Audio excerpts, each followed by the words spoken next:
Hey guys, welcome to book review 168. Today I'm going to be reviewing Lost in Shangri-La, the true story of survival, adventure, and the most incredible rescue mission of World War II by Mitchell Zuckoff.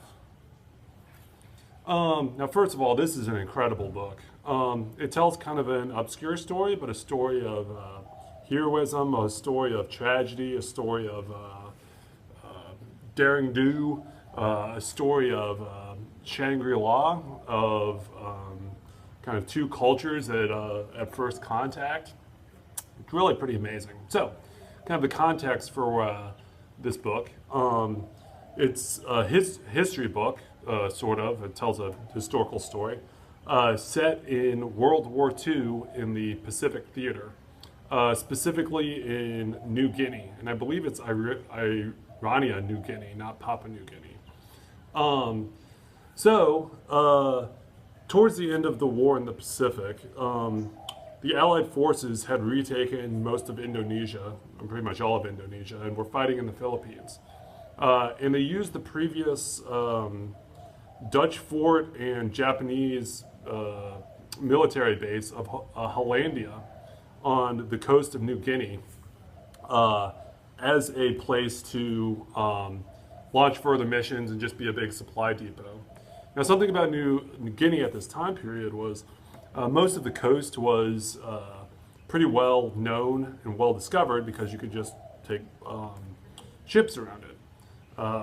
But the interior of the island was largely unexplored, terra nullius, as they say. This is partially because of the terrain. It's very mountainous, and it's also very sort of like up and down steep terrain that's very, very time consuming to cross. Part of it's the vegetation. It's kind of brambly jungle that's you have to like hack through vines, and I'll talk a little bit more about this later, but you have to just hack through everything in order to get to your whenever you want to go anywhere. So, as I mentioned, the interior was largely undiscovered.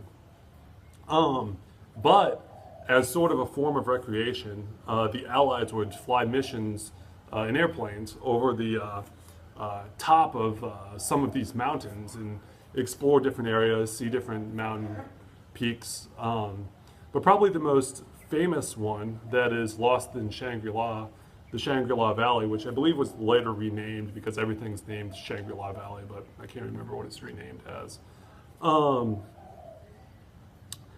It held I believe they're called the Dani tribe, that, I believe that's the case, that had no contact with Westerners outside of an incident that was later mentioned in the book. So they essentially had one contact with a Westerner that was very, very kind of brief and didn't really change their culture at all. So what the United States military would do is they would do these runs over the top and often fly low in the valley into the area.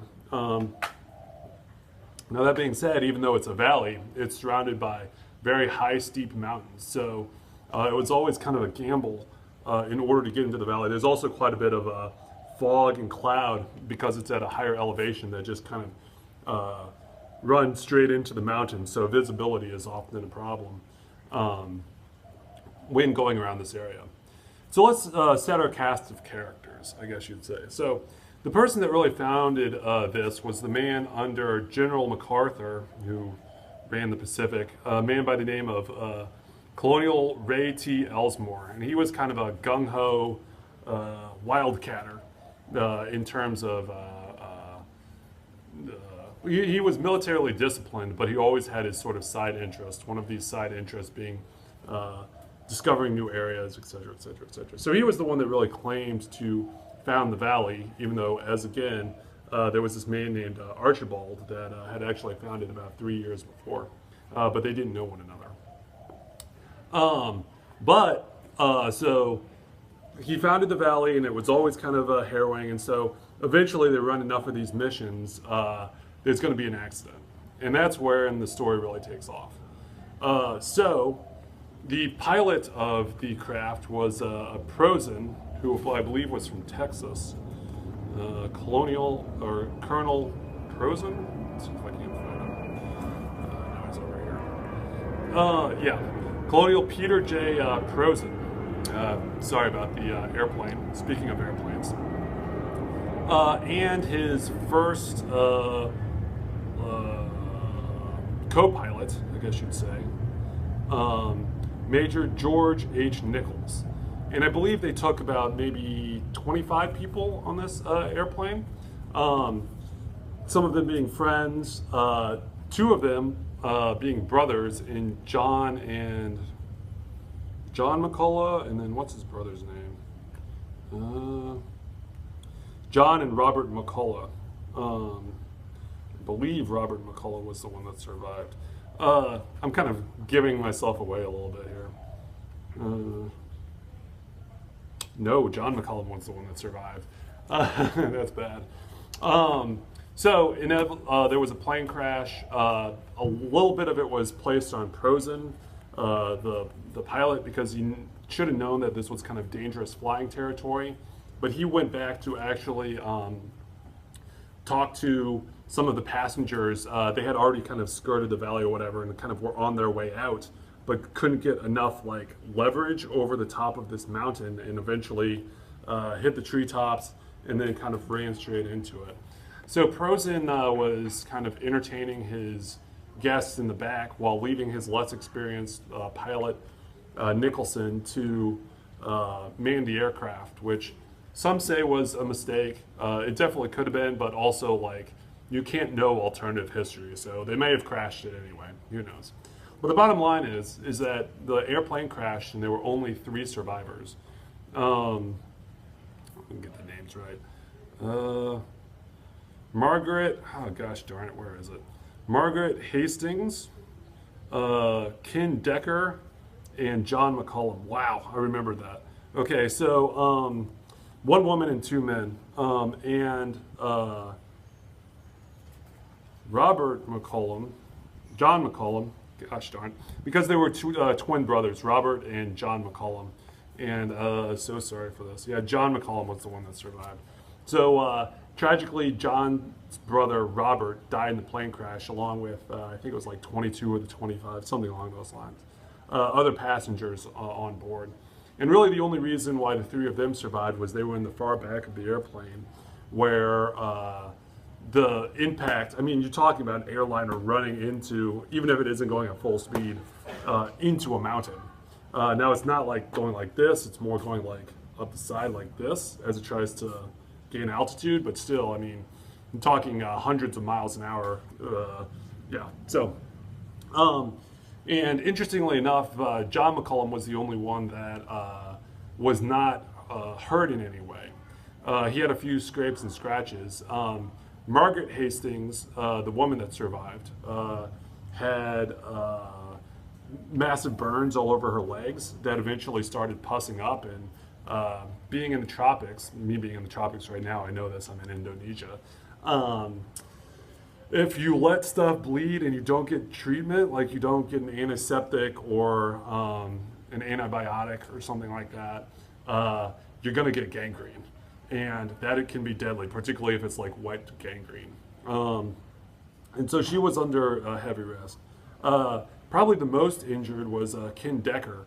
And he was also probably the most stoic because he would literally just follow John on every mission, even though, or every task, not really mission, but like task they would try to do to save themselves. And Ken, his injury was he had a fracture in his skull, and they actually just wrapped it up, and then I believe he had to go into surgery once they eventually got out of the valley. So in the first few days, what happens with these 3 is they crash their plane, they sleep near the plane crash site, kind of bury some of the dead. I believe there was one person that, and it is really disrespectful, who actually survived for a bit, but then, oh no, there was 2 of them because there was 1 woman and 1 man that survived for a bit and then eventually perished from their injuries within, you know, a matter of like 12 hours or something like that. Both of them had perished by the 12-hour mark. So John decides to make the decision after saying his final words that they need to move down to an open area. He did not know about the Donny tribesmen at this point. He eventually moved down to small open rock face, which turned out to actually be ingenious, even though both of his compatriots were injured and had trouble traveling through this very dense terrain. Because the United States military had sent search planes out. And I believe it was the fourth or fifth search plane that the group was able to flag down and notify their location, because it's kind of like a needle in a haystack, and that there were survivors. Something else mentioned in the book was that even though you think there's a big giant plane crash that goes into foliage, it would create this huge gash. The truth of the matter is the jungle was so dense and it was kind of like on the side of a mountain that really seeing it was not the best location. They needed to move to like an open rock face, which who knows if the military would have even seen these three survivors if they had stayed at the airplane site. They might have just all be dead and we'd have no story, just that there was an airplane crash and there were no survivors. So eventually what happens is they say they're okay, and they're at the most elated point right now, and then they're at a really scary point, because this is when the Donny tribesmen come in. The Donny tribesmen are known for being very warrior-like, but mostly, and the thing that really saved these three survivors, Margaret, Ken, and John, was that the Donny tribesmen, the existence of like a white person was so foreign to them that they didn't really know what to do. So they, if it had been like another tribe from Papua New Guinea, they almost certainly would have been killed on the spot. And there were actually some advocates within the group of Donny tribesmen that advocated killing them, but their voices were overturned by higher leaders within the group.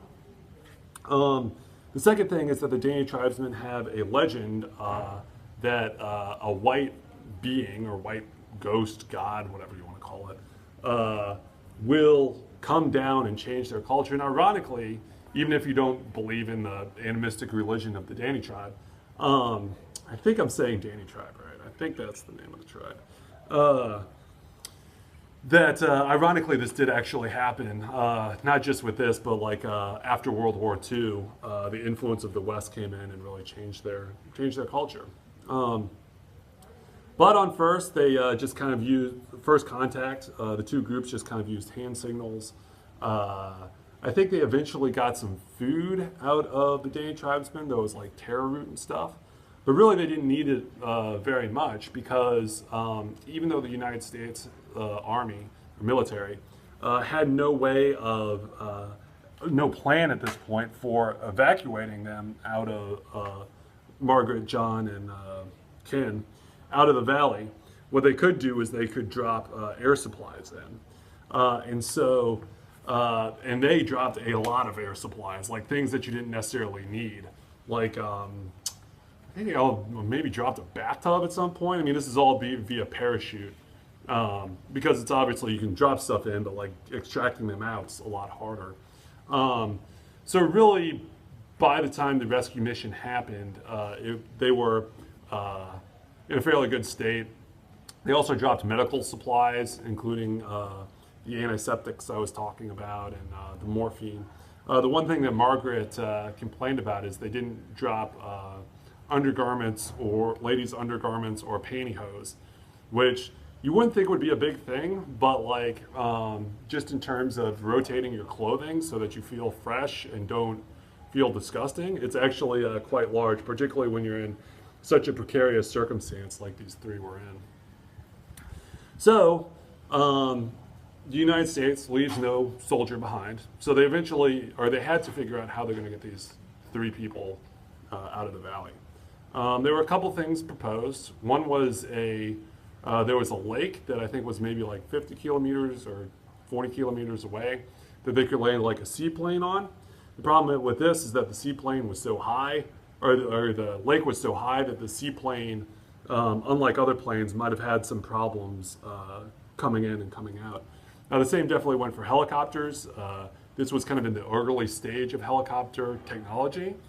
So nowadays, you could probably easily get a helicopter into the valley, but at that point, there just wasn't enough stability in the rotors, or whatever you call them, that allow a helicopter in.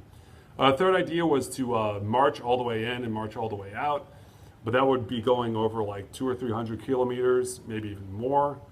I forget the exact amount, and was just infeasible in terms of swamp, jungle, mountain. I mean, it could be done, but it would be just such a huge task that it might take 9 months for them to do, or something like that. And I know that doesn't seem like those numbers add up with distance and time, but that's really how it is in Papua New Guinea. But the final thing that they eventually did settle on was the very strange wingless aircraft. Now, these are interesting to say the least, and they're very easy to visualize. So most of the time what they do is they just go down. Like, I think Hitler might have used them in the Blitz during World War II. They're not really kamikaze planes, but they're essentially giant gliders. Yeah, that's a good way of putting it. That you can attach weaponry to, and because of their aerodynamics, can kind of slowly go down. Now, they don't have much maneuverability, so they get shot out of the sky at tremendous rates, but they're kind of a cheap, easy way to have something in the sky when you need something in the sky. And as I said, most of the time they're just dropped down. But the United States Army, unlike I think Germany, saw that maybe if you could reuse these, they'd provide some use. And they only did it once in the history of the war up to that point, and it was in Europe in sort of an open field area where they had like tons and tons of time to pick it back up. Now, when I say pick it back up, I don't mean roll it out with a Jeep. What's the point of that? What they used is they used a like a hoop and then a giant hook, and the hook would be on an airplane, like some sort of motorized airplane, and then would go like this, and then there'd be a cord, because you can't just like snap it up like that, the plane would break. But like the cord would go out, and like as it went out, the plane would accelerate like this until they were both sort of going in the air as such.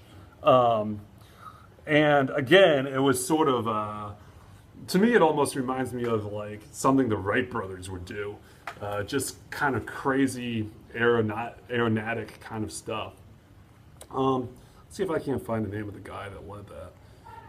He's got an interesting story too. Where's he at? He's got an interesting story too because where is that? Because his unit was, he was the son of, here we go, Earl Walter, I believe. Yeah, that's right. So Earl Walter was the son of a famous lieutenant in the Philippines that was from the Philippines, and unlike MacArthur when Japan invaded, actually stayed in the Philippines and helped the local people fight a guerrilla war against the occupying Japanese force. Now that's pretty tremendous. I mean, you're just talking everyday risk. Anything that knows anything about guerrilla warfare, that's tremendous. Particularly when you're considering somebody that just at first sight can be identified as non-Filipino. So he would never like lead the missions, but he was back in sort of the guerrilla bases, kind of doing all the logistical work so that local Philippine guerrillas could attack Japanese fortifications within, sorry, I got another airplane, within the Philippines. So his son had a high standard to live up to, but was largely stuck in Hollandia with this group of professional gliders, if you will, most of them being Filipino. Now, Earl Walter wanted to follow in the steps of his dad of taking another local Filipino group, transporting them to another part of the Philippines, and then setting up another guerrilla operation. But since the United States, by the point that this group got organized and deployed, was already winning most of the battles in the Philippines on a fairly conventional basis. There was really not a need, except in some remote areas, that Walter hoped to go to but never did. There really wasn't any need to send these troops in. So Walter is feeling depressed. He's not, depressed. He's just not feeling like he's serving his country, sitting in this base well behind enemy lines in Hollandia. But then this story, or this case of these 3 individuals trapped in Shangri-La comes up, and he snaps at it. It might not be a direct military conflict, but it is saving soldiers' lives. So him and these Filipinos are the main ones that do this. Well, let's see if this book does have some pictures in it.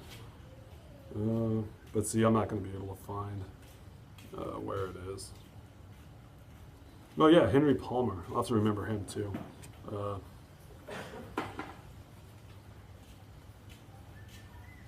Yeah.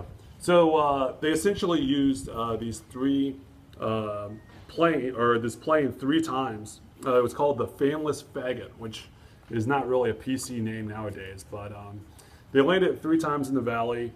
The reason they had to land it 3 times was not because they put 1 person on each plane, but actually they paratrooped, I believe, Earl Walter's team into the valley first in order to secure a perimeter and just make sure that these 3 survivors were okay. The United States Army was not 100% sure. No, they did have a radio, so they radioed back and forth. But they still wanted to create a safer environment for these 3 survivors. Something interesting about the radio was that they actually had a priest, a rabbi, and a Protestant pastor fly around the crash site where the 22 had died and say prayers for these people, for the people that had not survived the plane crash.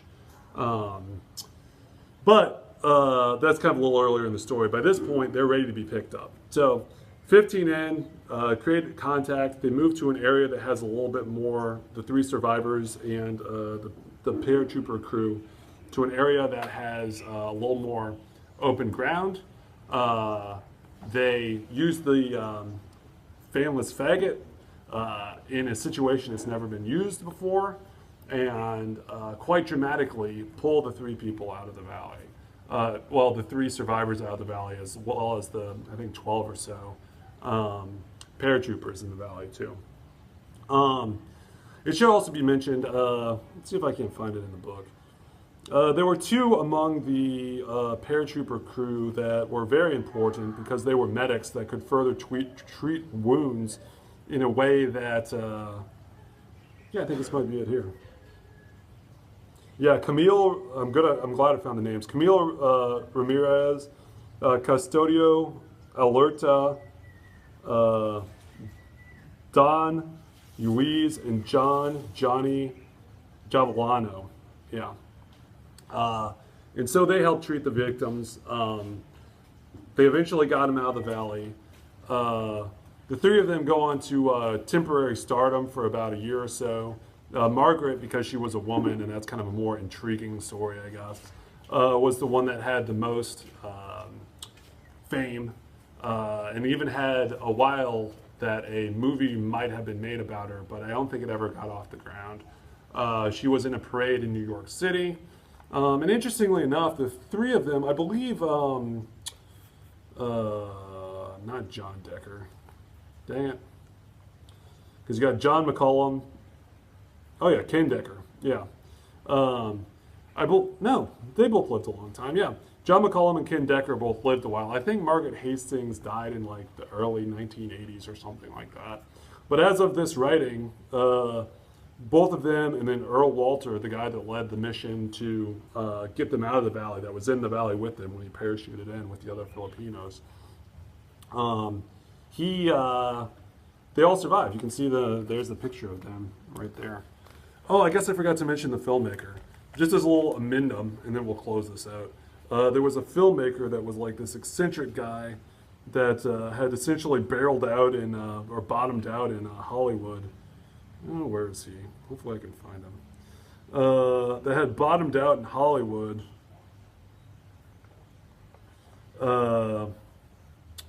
after and volunteered to create a documentary. That documentary was eventually made, though I don't think it was really that good. Here you go, Alexander Can. And he was almost like a non-famous Orson Welles type that kind of he always had some project going, but it always kind of overwhelmed him, and he just never quite obviously got the fame of like an Orson Welles. But certainly an eccentric character. Anyone that was non-military, or maybe he was military, but volunteered instead of being part of this specific unit, that decided to go into a valley with tribesmen that they had never met before, who could, even though they had initially showed signs of being friendly, could at any point turn hostile. For a rescue mission that had never been performed before under the conditions that it had, must have been halfway crazy. But he did it, and him and the rest of them all got out. So, I've really gone on quite a bit. I guess regional big man Yali Lano. I didn't really mention too much about the native peoples, but there was quite a bit about their character too, but it's kind of hard to, yeah, I did get it right. It's kind of hard to talk about them because not all of them had names that kind of mentioned, oh, this person kind of did this, or they had this instance with that person. So anyway, yeah, this is a tremendous book. I'll just show some pictures of the tribesmen. That might make up for it. Yeah, this is a tremendous book. Check it out, you guys. Okay, I've rambled on long enough. Bye. Lost in Shangri-La, a true story of survival, adventure, and the most incredible rescue mission of World War II by Mitchell Zuckoff. All right, bye, you guys.